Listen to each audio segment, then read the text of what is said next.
This is Mick from Visions of Atlantis, and you're watching Brutally Delicious.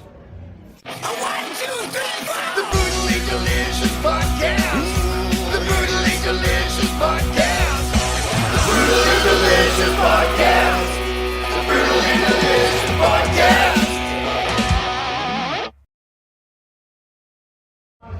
Hey, what's up, everybody? This is Dark Macek with Brutally Delicious.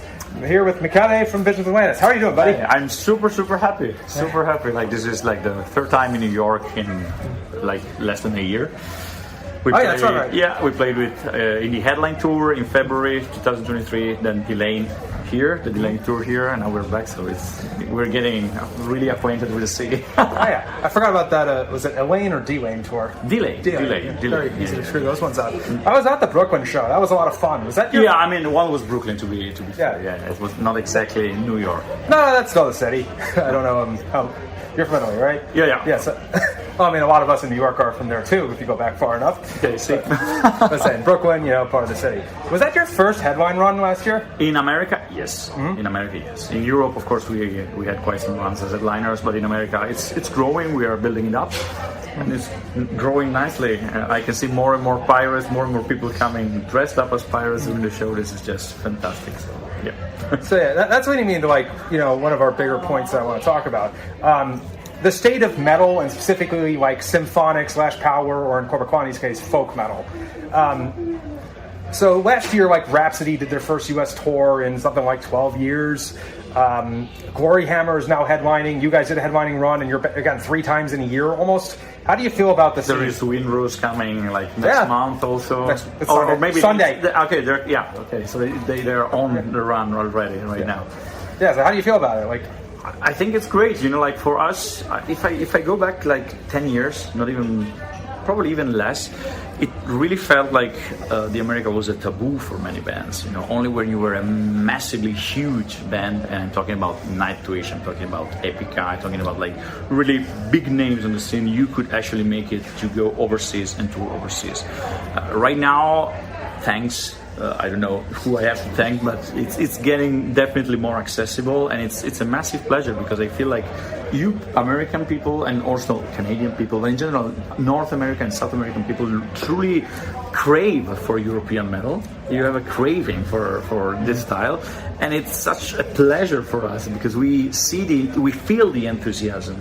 It feels like it was, American metal and EU metal, they definitely have a different vibe. If I think of Slipknot, just to mention a band, and I think of Nightwish or Powerwolf, there is such a massive difference in style. And I think that in Europe, we love what you do, and here, clearly, you love what we do.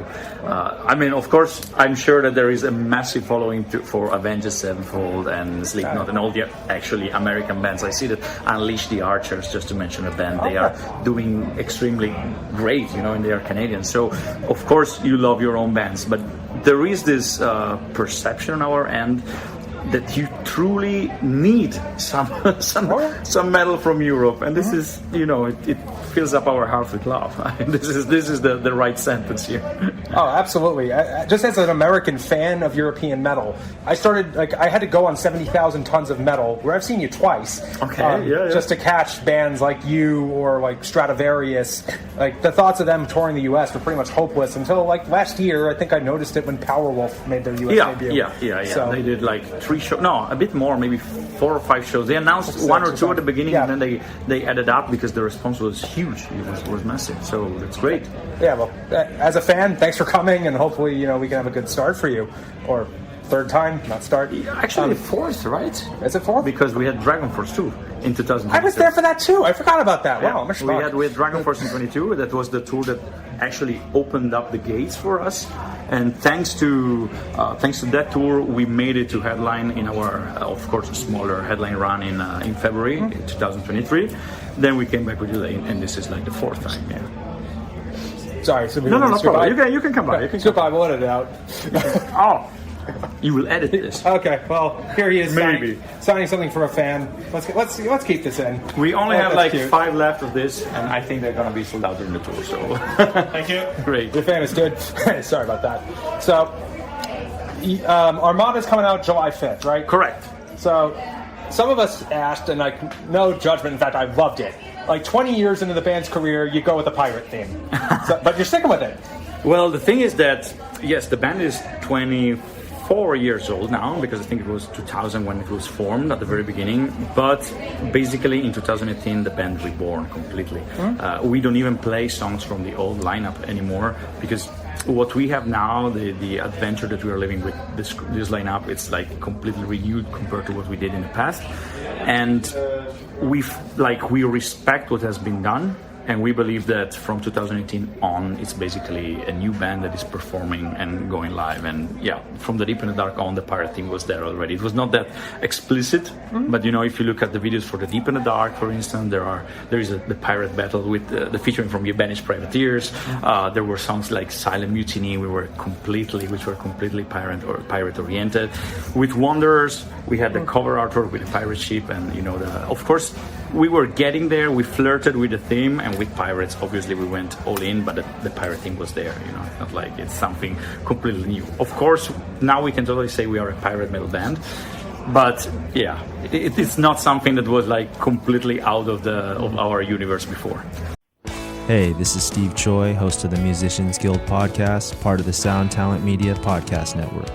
Within the four walls of the Musicians Guild, we'll be discussing the habits, idiosyncrasies, experiences, and general psychology of my friends and peers, all involved with music in various capacities. Listen and subscribe at soundtalentmedia.com. And what's interesting to me is like Ailstorm, you know, being one of the forefathers of it. They did spawn, I don't want to say copycats, but there was a scene there. You guys jumped in considerably later, so I think you can say you avoided the bandwagon, and this is more just, you know... Yeah, that's true. That's for sure true. Also, truth to be told, you know, like the pirate metal approach of Ailstorm is way more folkish. I mean, of course, still metal, but they truly have like pirate songs that are... they follow the vibe of pirate music brought to metal. You know, the Banished Privateers, since I mentioned before, they are a 100% pirate band, not even metal, pirate folk pirate band, whatever you want to call it. Yeah. Ailstorm, they totally are a pirate metal band. We still are a symphonic metal band. You know, our vision of the pirate universe is more romantic. It's more cinematic, I would say. So we take everything that is some people. We appreciate it. Sometimes it feels like a mock, but some people call us a Disney pirate metal band. You know, but it's something that somehow I think it's fitting. You know, like we have a alternative, a fantasy universe that we take on stage and we bring in our music, still being a symphonic metal band. Because Visions of Atlantis is a symphonic metal band, and we bring the pirate vibe, the pirate universe, the pirate visual on stage and in our graphics, in our photos. So we still are a symphonic metal band. That's what makes a difference here. Yeah, I was gonna say musically, like there's the metal element, but I don't think you're really comparable to Ailstorm or Swashbuckle. Exactly. It's a completely different universe. It's a bit different style. Yeah, no disrespect to anybody. It's just, you know, it's a fun thing to partake in, I guess. So I have a weird question for you. Sure. Band has a high-profile gig coming up, and you know some horrible family emergency happens, and you can't make it. You can pick one metal musician, I hope a singer, to take your place. To take my place? Yes. Zahir Zorgati from Mirath. I confess I don't know who this person is. You know this French-Tunisian band? I do not. Okay, they had Lime Prog Power last year. I wasn't there. So they're actually a pretty known band even here overseas. And Zahir is just a wonderful singer. He is like probably one of my I mean, right now, if I have to choose, my current favorite male singer, I would choose either him or Neil Smalling from Amaranthi and Dynasty. But considering the pirate universe, since you said that it has to substitute me, I would go with Zahir. If you don't know Myrath, whatever is the pronunciation, you should definitely check them out. It's a wonderful, wonderful band. Awesome band. Gotta say, I'm kind of embarrassed to be on this camera and not be able to say I know who that is. You will go home, you will listen to them, you will be a fan, I promise you. I'm just glad you didn't give a canned answer. That one was from the heart. No, definitely. So I guess just the last things before we wrap things up, Spotify and that whole world. We talked earlier about how it seems like the U.S. is now gaining an appreciation for European metal. At the same time, most articles about the music industry are doom and gloom and like how expensive it is to tour, how little record sales come out. So how do you like reconcile those two? Like, from what I heard is even members of the band Testament had day jobs. Actually, I mean, for sure. I mean, we all have side activities in the music business. Of course, being a musician in 2024, I mean, unless, I don't know if you read the articles about Taylor Swift being like millionaire throughout her music. So, but this is an alternative reality, you know, it's like something that is completely disconnected with the metal world. But my personal opinion about all the digital world is that it's doing good to bands, because in the end, if you go back 20 or 30 years, actually more now, if you go back to the 80s and the 90s, once you have sold a copy of your CD, that was the sale, and that's it. Now you have music that is being streamed every day, you know, like every hour you have music streamed continuously. So in 10 years, if you put out a really good album, you will still have people listening to that record, and you will still get royalties out of that record. Yes, of course, the vast majority goes to the label. The artist gets only a little of these royalties, but at the end of the day, you will get it forever.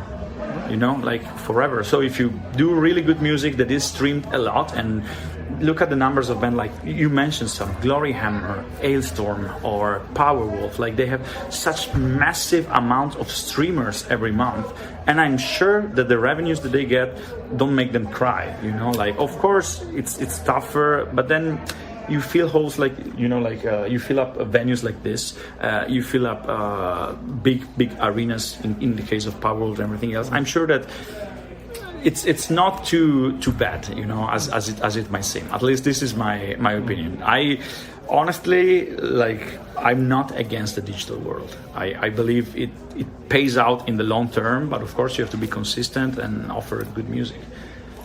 You are one of the first musicians I've heard that was like happy with Spotify. Okay. Well, I'm a pirate. I go against the current. I mean, that joke was there. Like, you know, I support piracy, screw the labels, but, you know, hey, what can I do? Michele, how was pronounced? Hey, thank you so much. My pleasure, and see you next time. Hey, this is Aaron from No Simple Road. I'm inviting you to come hang out with Apple, Mel, and I as we talk with the musicians, artists, chefs, authors, and beyond from the world that turns us on. We're reaching into the improvisational music scene, the psychedelic culture, the festival world, and getting to know what makes the people tick that create those scenes. Come join us on the long, strange trip over at No Simple Road.